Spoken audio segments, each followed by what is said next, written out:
And just as it was in ancient times, it was the same way. In ancient times, when you look at the Phoenicians, when you look at all of these mighty nations, the Assyrians, who was the mightiest? The Phoenicians made relationships with the Assyrians. The Assyrians were kingdom builders. They were the strongest army in the world. But what? God was backing them. So in order to make a relationship with these nations that can really protect you and that could add resources to you and make you a mighty nation unto yourself, you had to make an agreement with these people. And they were spiritual agreements. You'll give them something, they'll give you something back. And this was the hang up.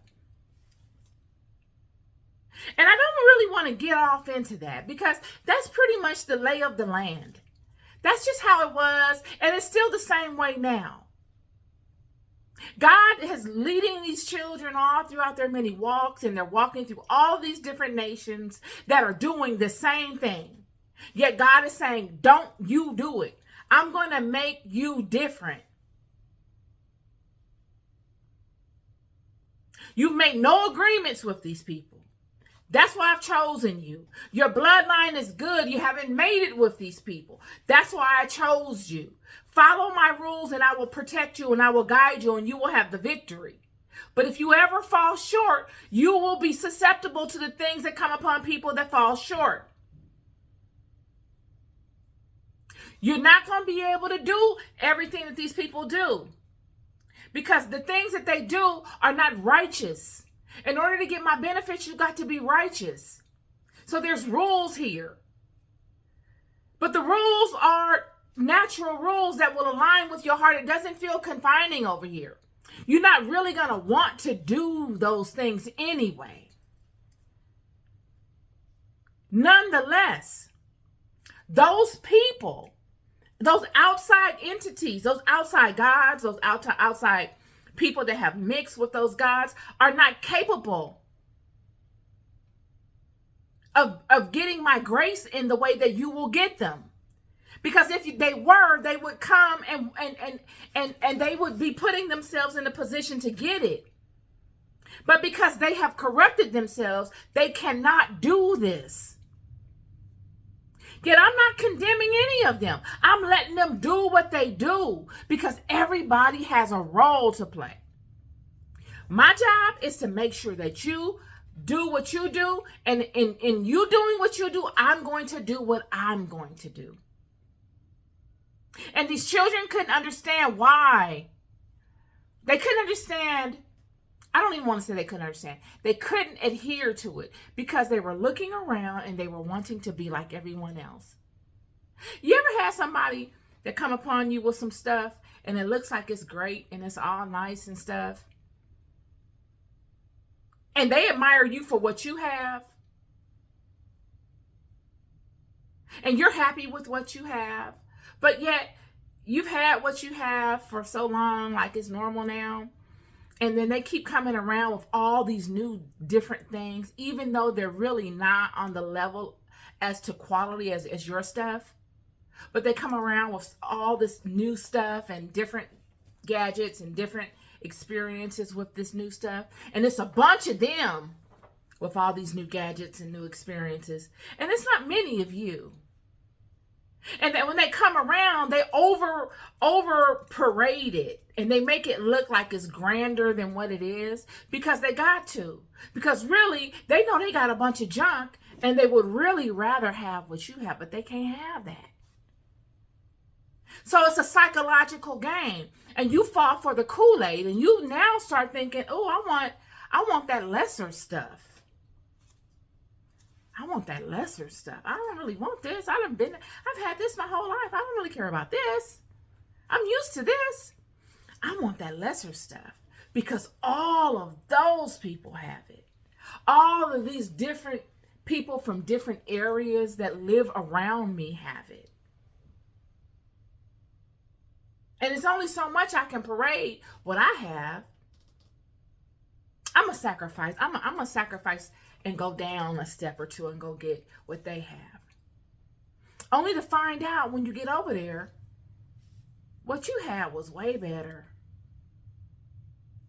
You got sold on a theory based off of a diverse array of people. Really, you got sold on the people. You wanted a friend.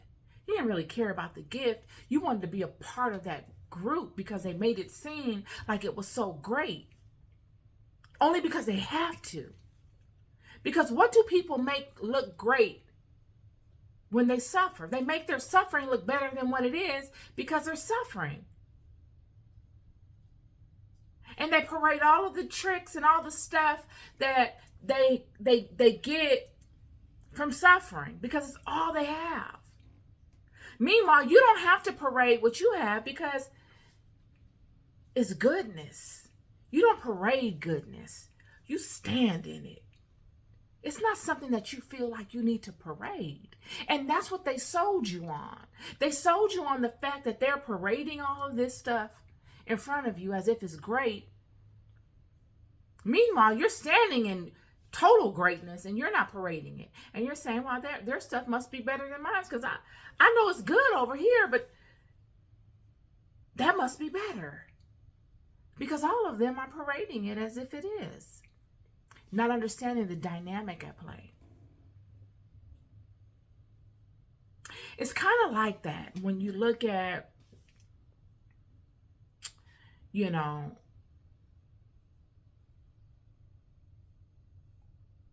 people that have made those types of decisions. And God sees all of this. God sees all the traps, all the snares, all the thistles and all the thorns that are laid for the children. God sees it. And because we are coming to the end of a thing, end of a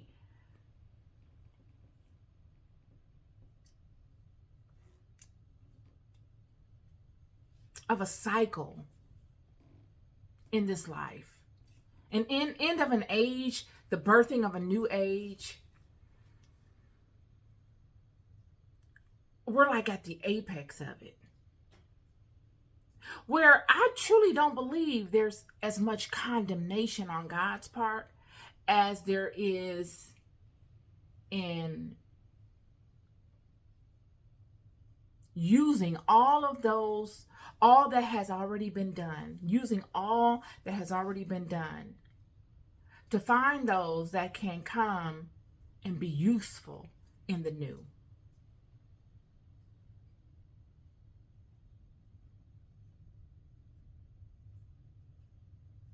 When, Elijah went and waged war with the prophets of Baal, that was the one and only time in the Bible that happened.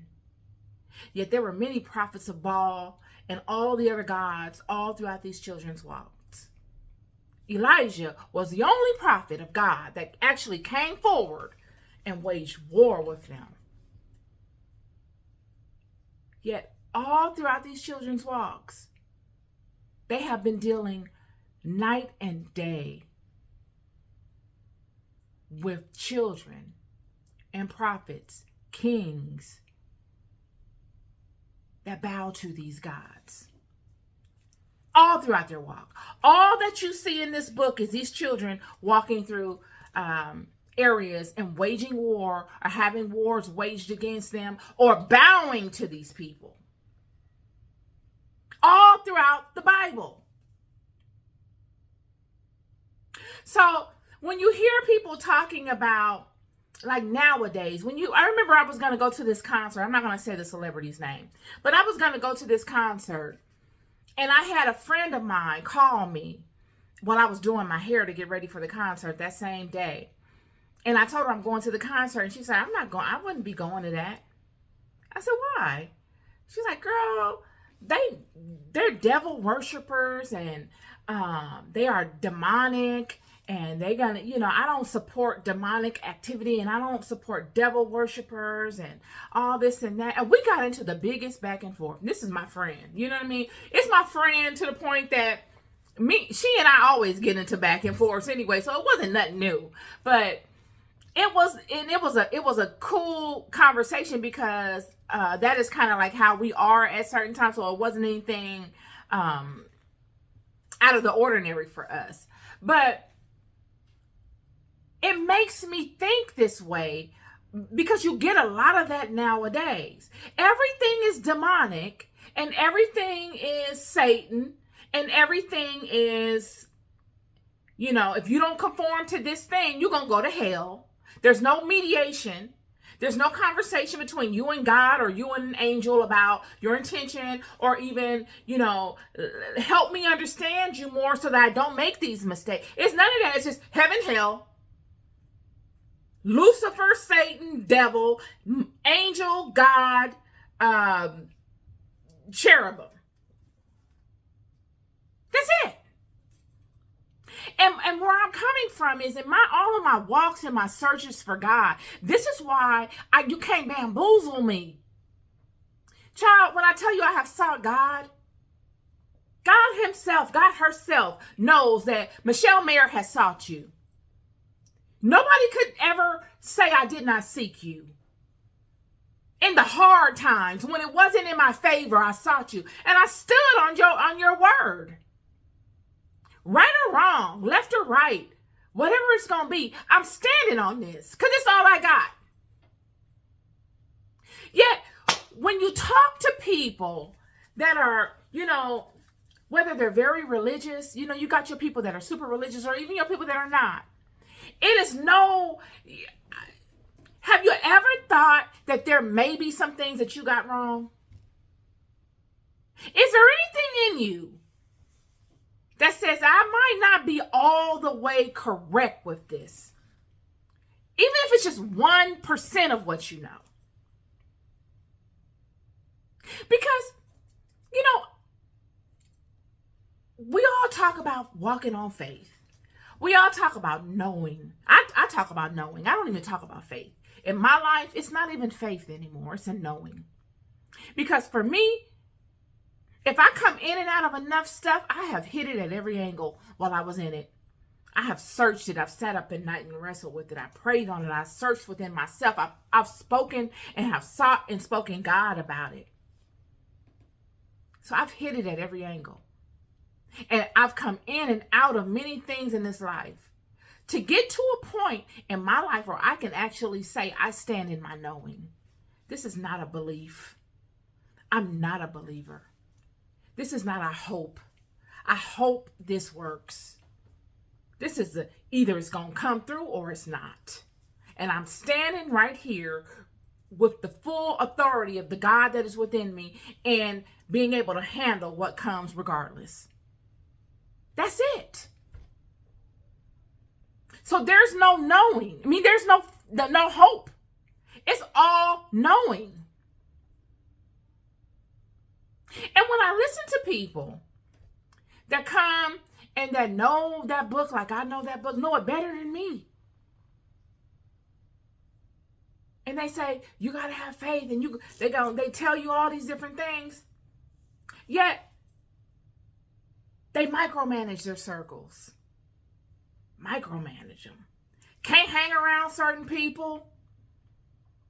Can't go certain places. All because they fear, it's all fear, all because they fear the activities that those people that they're amongst do.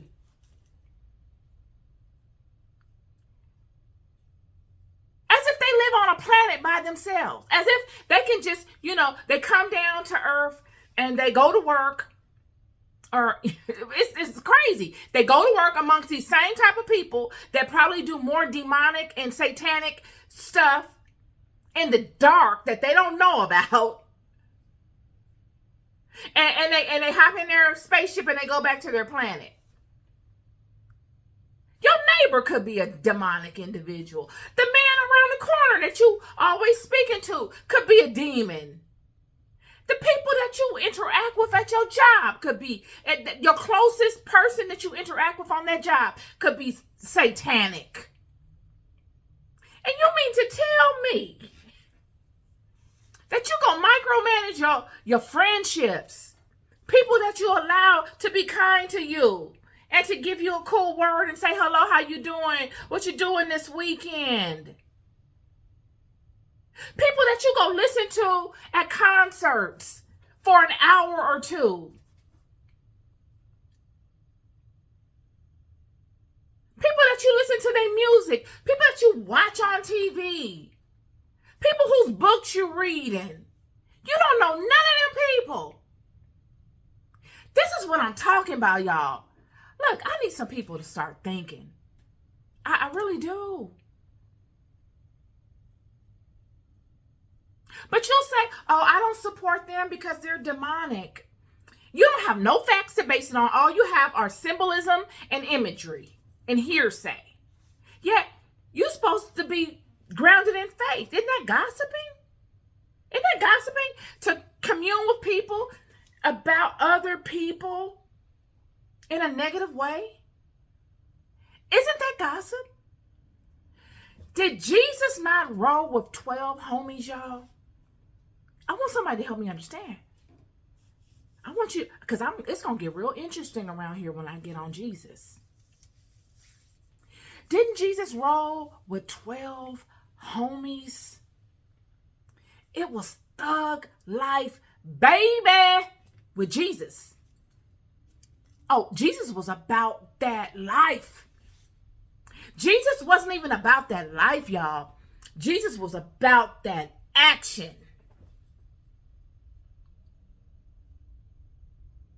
You're not understanding.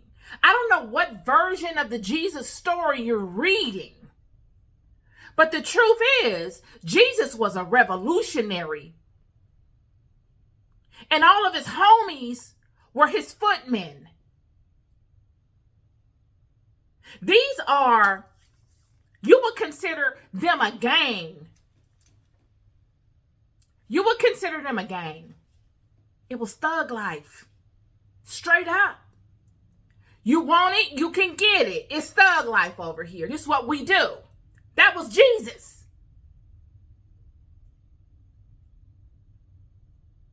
Jesus is the one that said the kingdom of heaven is within you. When he came upon the Samaritan woman, he said, you don't got to go nowhere. There's no particular place you go to pray to the Father.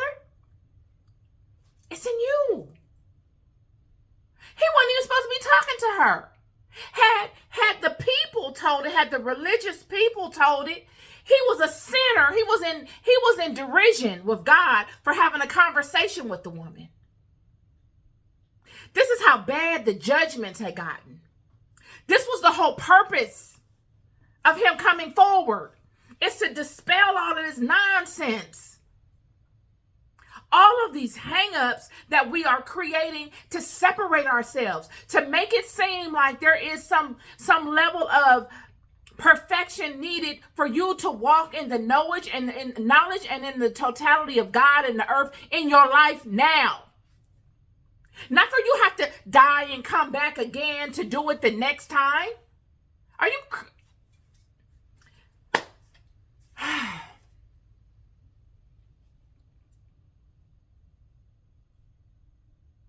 Seek ye the kingdom of heaven, and all of these things will be added to you. Whatever you desire and you want is not a bad thing. We get lost in the sauce. It's like we need to go back to kindergarten. Honestly, many of us need to go back to spiritual kindergarten and reprogram our minds, because that's what the problem is. Seek ye the kingdom of heaven, and all these things will be added to you. He's saying, if you seek the righteous things first, get a relationship with the God within you. And that in itself will fine-tune you. If you follow it, and you don't deviate from it, and you keep it close to you, and you align your actions with your heart, what your heart is telling you, that is seeking the kingdom of heaven. Taking the time to seek it, to pay attention, and then allowing it to work within your life. All the desires that you will then begin to have will restructure themselves. The things that you want, you used to want, you ain't gonna want no more. It's an uplifting thing. It's honorable. Jesus walked with people that you would never think he should walk with. Was he afraid of them people? If you're walking with, look, if Jesus was walking with people that he shouldn't have been walking with and he wasn't afraid, that should tell you something about the God that is within him and his Father who he served, who he was a footman for in the earth, who he was a representative of in the earth. But if you're following God or a God and you're afraid of everybody that you come into contact with, as if they can come and pull the rug from up under you, as if you're not standing on truth, as if you are not standing on solid ground, then what are you standing on and what type of God are you serving? Because everything you're talking is just rhetoric. If I don't see it in your actions, then what is it? Fruit with faith without works is dead. So you don't know who you're standing with. We live at the end of a thing. You could be standing next to a real live demon in the form of a human.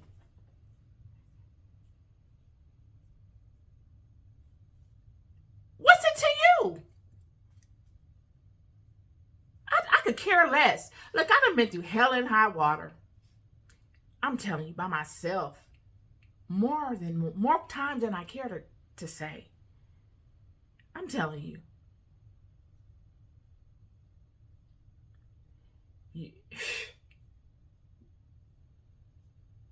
What used to frighten me, I look at now like,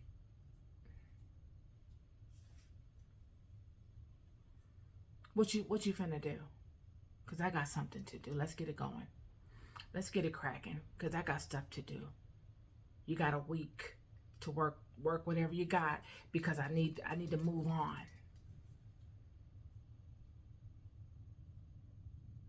If you call yourself faithful and true, and that the God that you stand in and stand on and that is resting within you is all knowing and all powerful, why are you so afraid of everything?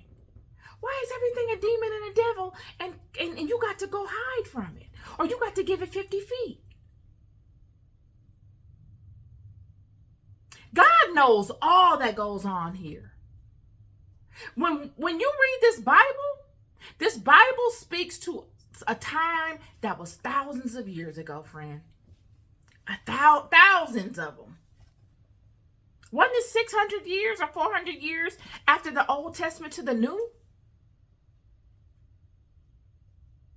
Before Matthew was written?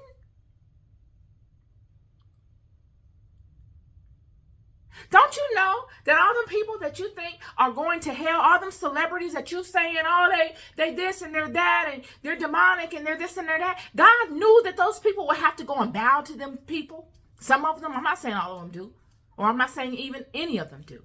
But hypothetically,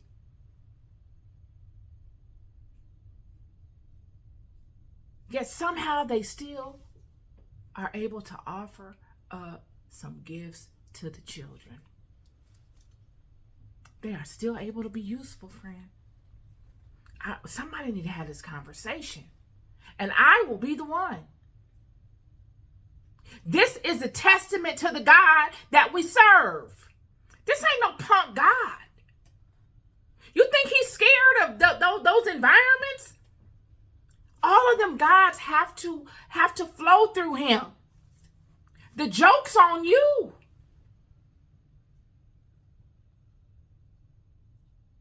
At this stage, everything is fixed. The systems are fixed.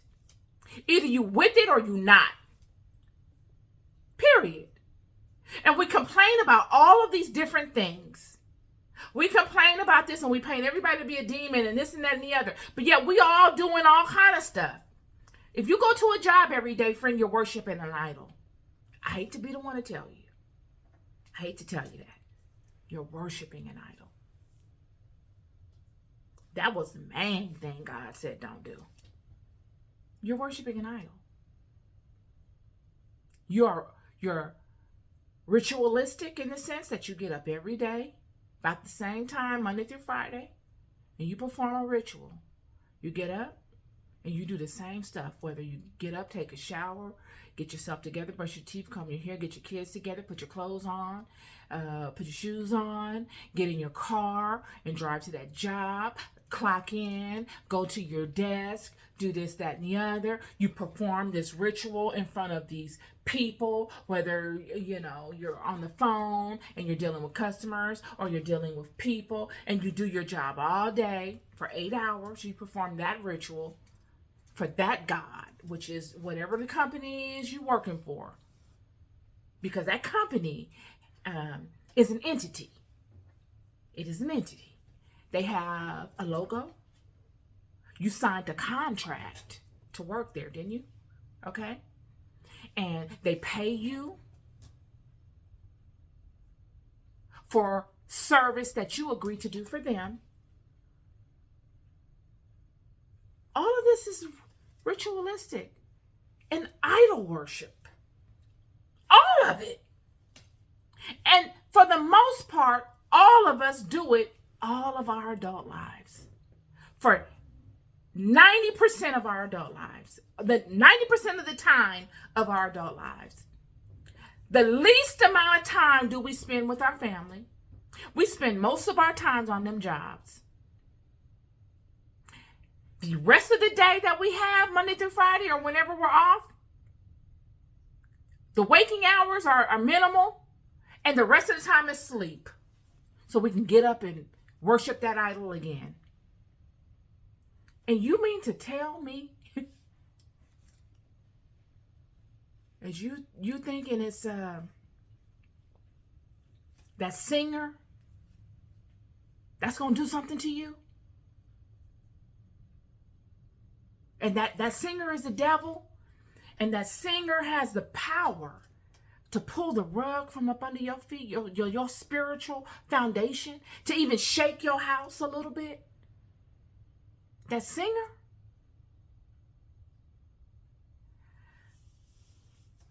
I really wish we would get to a place where we become critical thinkers, y'all. We become conscious. Where we wake up. We snap out of it. Instead of being spooked, we scared. Because many of us will say that we're not scared, but really everything you're talking about is fear-based. It doesn't make any sense. If you serve a mighty God, your mighty God will lead and direct your life. Take it from me. There is no ifs, ands, buts, or maybes. That same God will lead you through hell and high water. I'm telling you, that God will lead you in the midst of real demons. Real ones, not no hearsay, not no, I heard, what had happened was, I heard, ain't none of that. That God will lead you through the real deal holy field. You don't hear me though. You really don't hear me though.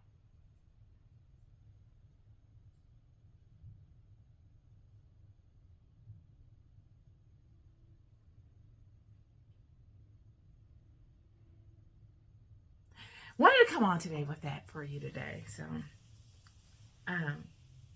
I want to say my apologies for being so passionate, but I don't apologize for it because I mean it. I have to let you know these things. Please ponder them. There's no judgment. I love you so deeply that I come on here and I tell you what I learned late, hopefully early for you. All the stuff I learned late, I'm giving to you for free, and I'm giving it to you early. I'm here to tell you, truly, when you walk with God, no weapon formed against you will not ever prosper. It's not that they won't form, friend. You can't be afraid.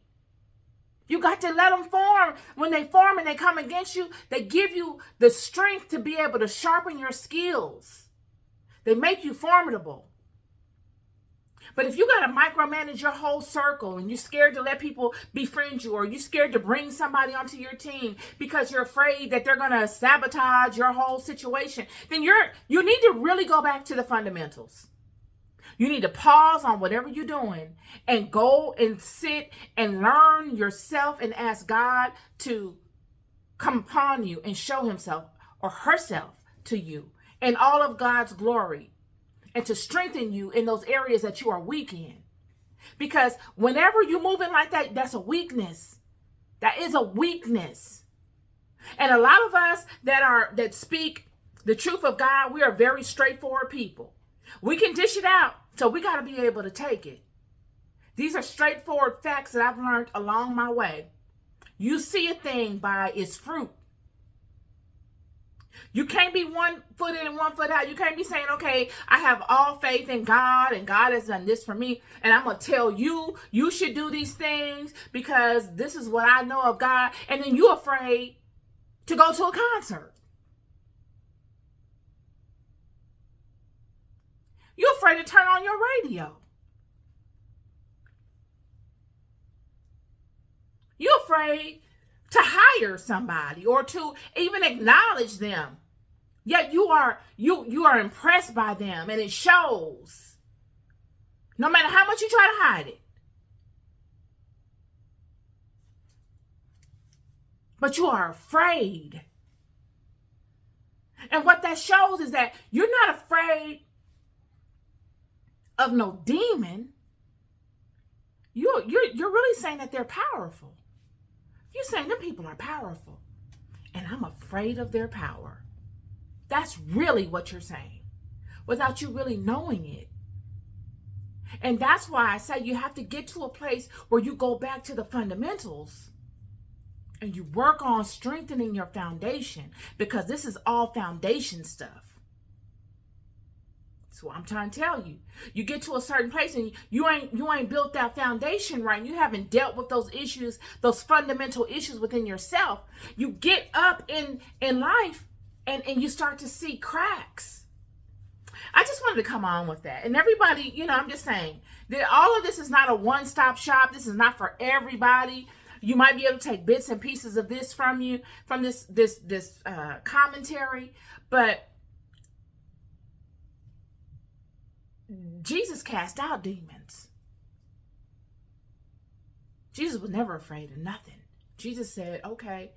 And even though his fleshly self, I'm sure at times was afraid. Because all of us, I don't care how strong God works through you, all of us experience fear. I myself have experienced fear to the point that I could taste it. I could taste it, friend. That's how, you ever been there? Where fear is just all around you and you still got to move through it.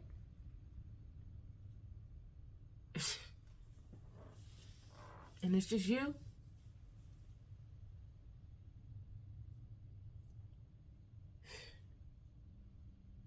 So fear is inevitable. But fear, and walking through fear and staring it down and asking it its particular name, births champions. You see the fruit of a thing, and you know what it is. Let your actions show in your life. Don't just be talking about it. You got to be about it. You're loved more than you'll ever know. Be good to yourselves and be good to each other. Peace and love.